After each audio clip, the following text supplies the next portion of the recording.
পরনে কালো পোশাক, মাথায় কালিমা সম্বলিত ফিতা, শোকাবহ পরিবেশে কারবালার ঐতিহাসিক ঘটনার স্মৃতিচারণ।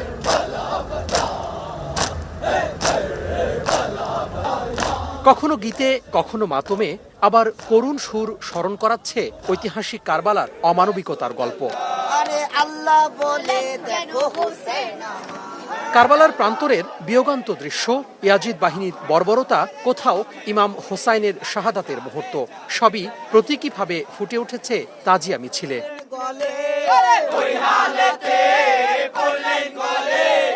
রোববার হোসেনি দালান ইমামবাড়া থেকে হাজার হাজার মানুষের অংশগ্রহণে শুরু হয় তাজিয়া মিছিল। বিবিকা ডোলা, জারি মোবারক, জুলজেনা হাতে লম্বা বাঁশের মাথায় প্রতীকী আলাম, খালি পায়ে পথ পাড়ি দিয়েছেন খুশি মনে। যে পর্যন্ত এই পৃথিবী বাইচা থাকবো ওই পর্যন্ত যদি আল্লাহ আমাদের বাঁচিয়ে রাখে, প্রতি বছরে আসুন ইনশাল্লাহ। আমরা যেন সুস্থ থাকি, ভালো থাকি এবং আল্লাহ আশা পুরা করে, আল্লাহ এটা চাচ্ছি আল্লাহ।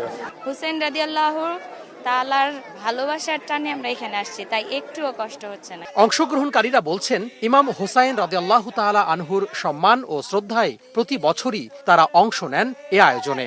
কারবালার ময়দান থেকে আমাদের আজকে যে প্রধান শিক্ষাটা নেওয়া হচ্ছে সেটা হলো ঐক্য। ইসলাম প্রতিষ্ঠা হয়েছিল অন্যায়ের বিরুদ্ধে মাথা নত না করা, ইসলাম প্রতিষ্ঠিত হয়েছিল এক হয়ে থাকার। আমরা সুন্নি, প্রকৃতভাবে আমরা সুন্নি, কিন্তু আমরা তাকে সম্মান জানানোর জন্য আলাম ধরে, তারা তো আমাদের জন্য কষ্ট করছে, আমরা তাদেরকে স্মরণ করি আর কি 10টা দিন।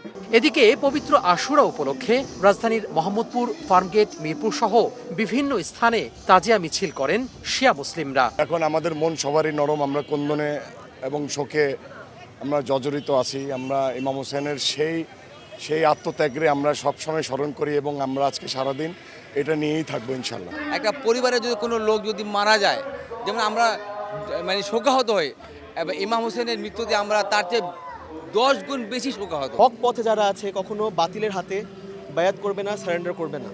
সো এই মেসেজটা আমাদের নিউ জেনারেশনকে আরো আগে নিয়ে চলতে হবে। আয়োজকরা জানান, শোকের পাশাপাশি ইসলামের বিজয় হয়েছিল এই দিনে।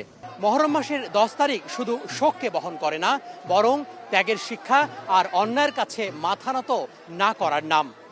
তাই তো যুগে যুগে আশুরা এসেছে সত্য উচ্চারণের এক ঐতিহাসিক দলিল হিসেবে। ঐতিহাসিক তাজিয়া মিছিল থেকে তোহা খান তামিম, সময় সংবাদ, ঢাকা।